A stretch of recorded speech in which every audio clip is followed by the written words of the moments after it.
Buenos días, chicos. Ok, vamos a hablar en nuestra segunda clase de cultura. Am, Voy a contestar las preguntas del primer Google Form, que eran preguntas del primer vídeo, y después vamos a hablar hoy de la escuela en España, las expectaciones que tengo para vosotros cuando estéis en España, el horario de la vida española y por último, dinero en España, ¿vale? Ok, y para tener todo claro, otra vez voy a hablar mucho en inglés, pero también voy a usar unas palabras en español y después, por favor, necesito que hagáis el segundo cuestionario en Google Forms, ¿ok? Okay, so para empezar, las preguntas. I'm just going to answer all these questions together in case you also have these same doubts. You guys didn't have a ton of questions. It did get another question about how long to shower. I'm going to put a range for you. Your goal is to hit 5 minutes, but because hitting 5 minutes, as one person asked, how do you possibly do a shower in 5 minutes? Your goal is to hit between 5 and 10 minutes. Now, I realize that you guys shave your legs, some of you ladies, and maybe even men for that matter. My biggest suggestion for shaving is do it in the hotels because there it doesn't matter. Use the water you want. And then when you're with the students, really shave the day before we go, so that Thursday before we go to school on Friday, and then maybe one other time. I know that sounds hard, but if you do shave, maybe turn off the shower head and simply use the water. And I'm going to show you guys a picture of a shower, a typical shower, and what they look like to kind of explain it to you. Showers in Spain typically have a shower head that is not permanent. It turns into what might be called like a hose. And so when I say to use it you're going to like pull up probably on it to get it started to make it go like in shower mode, kind of like the same as a bathtub mode, shower head mode. When you shave, I might suggest that you take the actual shower head down and then you kind of have it just running in the tub. But you guys are going to figure this all out, but just really try to hit that sweet spot of 5 to 10 minutes. The best way to do it is to turn off the water while you're soaping up and latching up, but I understand, and really because these are mainly very affluent families, it shouldn't be a big deal, but just be aware that taking a 30-minute shower is probably culturally not the expectation. Next, there was a question about how to say you are picky. And here's the word tiki-smikies. Repeat that to yourself, tiki-smikies. And when you are explaining this, you might even want to bring just on a piece of notepad, look up the words of the foods that you truly can't eat. And then from there, little by little, kind of like what you're experiencing now. I know some of you, the people staying at your homes, are extremely picky. It might be trial and error, but again, trust me when I say, when I was given my first plate of fried anchovies, I definitely didn't think I was going to like it. My first plate of lentil soup, it's a bean soup. I didn't think I was going to like it. And these are two of my favorite foods now. So do remember that Spaniards are famous for their gastronomy. Gastronomy means their food. And so if you try it and you don't like it, you can say that. And then you know to not make it again. But if there is a food on there, like a trigger food, like for me, cheese, put that on your plate. Say, soy tiquismiquis y son las comidas que no como. Okay? And also reminding those if you are lactose intolerant, if you are vegan, if you are vegetarian, you need to tell your host families those things. Okay? Kindly and politely, of course. And then I think, oh, the last and final question I have was about slippers. We talked about slippers in the last video. Yes, socks can be your substitute for slippers. If you are wearing socks, they will think that that's perfectly okay. Okay? Okay, chicos, let's go on to la escuela. You are going to a school that does have religion in its content. The The students have told us that they do not go to Mass during school. Kind of if you went to St. Mary's, they would do Mass. However, you might see symbols of Christian symbols, Catholic symbols. Just know that just to be respectful of those things, because everyone has their own religious beliefs and practices. But the school, just so you know, it starts at 10 to 9 and it goes until 3:15. But I have been aware by the teacher that students arrive to school late all the time. So do not get stressed out if your student is late. Is not a reflection on you. And also, if maybe one day a student does not want to go to school because they want to take you to do something else, as long as you message me, it is okay. Okay. So there is some liberty there. Know that your schedule, we'll get into that a little bit more here in a minute, but your schedule for eating will be very different. I'm going to explain to you now the schedule. You will wake up and they will offer you something small like toast or cereal for breakfast. If your student doesn't eat breakfast, because there are some that don't, and you need breakfast, you must advocate for yourself and say, yes, I would like something before I go to school. However, at 10:45, this is where they have recess time. Yes, they have recess and they get to go outside and they eat something like a sandwich. And that is something that the parents prepare for them and will bring with you. They will supply that to you. There's a wide variety of things that can be on sandwiches. They might give you a sandwich with some lunch meat, might give you a sandwich with cheese on it. They might give you a sandwich with peanut butter. They might give you a sandwich. That'll be the most rare. Most likely it's lunch meat. So if you do not eat meat, you will have to ask. Maybe they will make you a tomato and olive oil sandwich, or it's also very common to have tortilla española on your sandwich. Okay. But you could also just ask for fruit or vegetables, okay? And then school stops, and some of you will be eating at the cafeteria at the school, and some of you will be going home. All the families have different things. And then once you eat, you will head home, okay? From there, just let you know, it could be that your student has to study, and during these times, it is okay to kind of have some downtime. It's okay to sit and chat with the family, but do remember that the topic of siestas, naps, aren't necessarily, it is a thing, but they're not as commonly practiced as you might think. Maybe more so on a Saturday or Sunday for an adult, but for the most part, kids your age do not sleep siestas. But that doesn't mean that some of the adults in your home, the moms or the dads, might sleep a siesta, okay? So just so you know, from like 4 to 5, and really the general rule of thumb is from 3 to 5, there might be someone taking a nap in the house, just so you know. Okay. During class, we have been made very well aware that you will not be moving from class to class. They'll come to you, but it is prohibited to eat and drink while in class. So please be respectful. These are their norms, and it is prohibited to be on your phone. While it is also prohibited for us, and we have seen some of the Spaniards on their phones quite a bit, this is not practiced in Spain. So really understand that your role is to be trying to follow the class as best as you can. It should be said that it is very lecture based, meaning someone just standing in front of you. But you know what? This could be a great time that your goal is just to be like, how much can I understand about what this teacher's saying?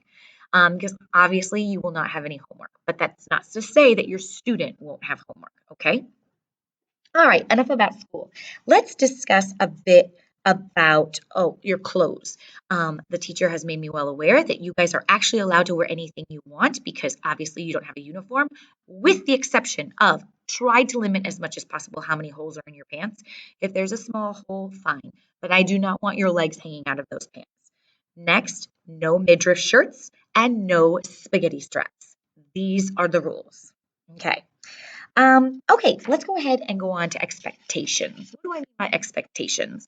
All of you had to sign a contract that you will solely be speaking Spanish on this trip. But we had the unique experience this trip of having the Spaniards come to us before we went to them. Just so you know, and I know many of you have noticed this, they use a lot of Spanish here. but they did not have to sign a contract. So when I say that the expectation is Spanish, and I hear you guys a little bit saying that their English isn't that good, that's why they're doing that, they're wanting Spanish more. But then sometimes they're speaking so quickly that I can understand their Spanish, so then I go around the Americans again. So I want to tell you, this is going to happen to you as well. But here is the expectation I have for you. To say, repite, por favor. ¿Cómo? ¿Puedes repetir? Más despacio, por favor. No entiendo. You have to advocate for your own understanding. Now, you are not asking them to break into English. That is not where I'm going with this. If it happens every once in a while, that's understandable. But I think it's safe to say that you guys' Spanish is much better than their English, not to be mean. But, and I'm not talking about all the students, but for some of them. But that's not to say that when you get to Spain, you are going to encounter the following things: a very thick Southern accent. Okay. I do not speak with a thick Southern accent, so that will be your first challenge. Two, they are going to speak so extremely quickly. So your biggest friend is going to be más despacio, por favor.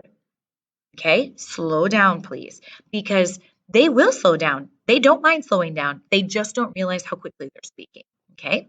And I think that here, a lot of the students that came to visit and stay with us, they didn't ask you all to slow down. They didn't ask you to explain again or in different words. And that's something that is big on my list of expectations, is advocating for yourself. It is very hard for people your age, whether you realize it or not. Maybe with your mom and your dad, you don't have a hard time advocating, but you are trained to be Midwest nice. If you've never heard this expression, Midwest nice means that you're just super nice. You are polite. You have been trained to be this way. They say that people from major cities actually don't have this characteristic as much because there's so much hustle and bustle in people that if you need something, you have to be very direct.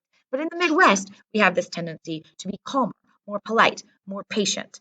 But if you don't understand something, you must ask for more clarification. If you need something like a different food or to be taken somewhere, you must ask for it. Okay? However, that brings me to my next thing.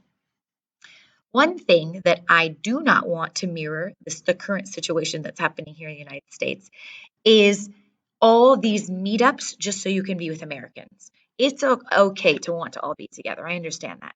But the true thing is, if you want to experience Spanish life as Spanish life is, that is not always meeting up with your friends. For those of you who are in sixth and seventh hour, the seniors, you heard straight from the Spanish speaker's mouth that they have homework at night. They don't meet up with their friends as much during the week. And so that's okay. I want that for you. So that way you're spending time with the families. You're spending time surrounded by people who are speaking Spanish. This is not to say that you won't be meeting up, because I have a feeling you're going to be meeting up a lot. But I just want you to know that the expectation is life with that family. The expectation is not how much you meet up with your friends from Metamora. In fact, I would say someone who's not meeting up as much might even take more out from the experience than someone who is meeting up a lot, because we all know what happens. We get tired and we want to talk to our friends in our first language. It's completely understandable.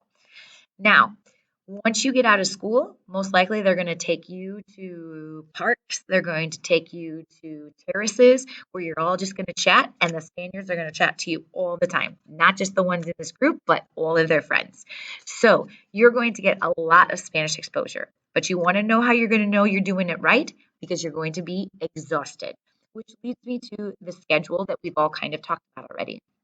Spaniards don't eat dinner until between 9 and 10, meaning they're not going to bed until 11:30. Do know that you can go to bed earlier, but that is the time they eat. I promise you, your body will get used to this, okay? Because when we're touring for about 4 days before we head to the school, you're going to be working your body up to this schedule. And somehow in Spain, it just happens. And no, you can also take a nap if you want, okay? All right. So what happens when you meet these students? Okay. Don't forget, if you are girls, you always give kisses on the cheek. And they are not, as I will put, real kisses. They are not mwah, mwah. They are, imagine this is a cheek. Okay. They are mwah, mwah. Your lips are actually kissing the air. Okay. So, and that means that you're making the kissing sound, but you are not touching the actual cheek with the kiss. Girls kiss girls, boys kiss boys, adults kiss boys or girls. Oh no, adults kiss girls, but boys, it's a handshake, okay? If you're not comfortable with the kisses, it's okay, but I will tell you up front, they're going to lean in for a kiss. And if you are not comfortable with it, kind of step back and just put your hand, and they will respect that, okay? Um, okay, I think we're about ready to move on to that final discussion of your schedule. Remember, 8 a.m., you're probably going to be having a small breakfast. 8:45, you're going to school. 10:45, you're going to have your second breakfast, a sandwich. 3:15, between 3:15 and 4 o'clock, you're going to be eating lunch. And this lunch will usually entail at least 2 plates, a starter of a soup or salad, and a second with a veggie and a protein. Okay, that's the norm. You'll probably even be offered yogurt or fruit at the end, which is also very typical. La merienda, you'll have a snack between 5 and 6, or no, in their case, it's probably more between 6 and 7, and then dinner between 9 and 10. Okay? Don't worry for my students who get a little overwhelmed of this long day. I promise you'll get used to it. Okay, I think our last thing to talk about today is money, el dinero. Remember that they use euros, okay? So euros, this word right here, and it's pronounced euros. But they're not going to be throwing around the word euros frecuentemente. Why? Because everyone uses euros. So when you go to a restaurant or a supermercado or a tienda, they're going to say, ¿en efectivo o con tarjeta? ¿En efectivo o con tarjeta? ¿En efectivo o con tarjeta? En efectivo is cash. Con tarjeta is with a card. Okay? Do you know there are some, it's very infrequent now. Ever since COVID, things have kind of changed. Before, I would have said something different, but let's just do where we're at now. Almost everywhere takes card now. But that's not to say that some small places do. Some small cafeterias and places like that, not all of them do. But again, COVID has kind of changed that situation. But knowing those words, en efectivo o con tarjeta, very important, okay? Then, something that you may not have thought of that you need to bring on the trip is a coin purse. And yes, boys, I could see you thinking that's weird. But don't forget, in Spain, the €1 and the €2 are coins. The €1 is this size, the €2 is this size. So no, they will not fit in your billfold. You will need something with a pocket or a zipper. Yes, obviously you can put it in your backpack in one of the zipper pockets or in your pockets. But let me tell you, the coins start adding up because then there's also the 50-cent coin, the 10-cent coin, the 5-cent, the 2-cent, the 1 cent. So having a coin purse is extremely helpful, okay? Next, your spending money. One thing I truly believe will be different when you go to Spain is that you will not be eating out as much as they are eating out. Spaniards do eat out, but it's more the adults, not the youngsters. Where I think you'll probably be hitting a place where you might be having an helado, patatas, a snack, una merienda, is when you are having your second snack before dinner. So between the hours of 6 and 8. This is where, please know that that time of day, it's probably your own money that will be buying those kind of things. But the breakfast, lunch, and dinner, just as it's happening here, will be supplied to you when you go out with the families. Even if they eat out, just like we're experiencing here, which I wish you weren't eating out as much because I can't imagine how much your families are spending. But it's so nice of you guys and so generous, but it's really not the expectation. The expectation actually is to be eating at home more and experiencing home meal time. But that's not to say that you won't be eating out, but it's not the norm, okay? But yes, bringing spending money for those small little things you will need, and I will also be discussing that with your family. I would say typically those little snacks, they're spending anywhere between €2 and €6, no more. Okay, snacks are pretty cheap in Spain. Okay, okay. Well, if you believe it or not, we are done for Clase Cultural número 2. next Tuesday, we have our first in-person class, and I'm so excited to see you and talk to you more about this amazing trip. Adios, chicos.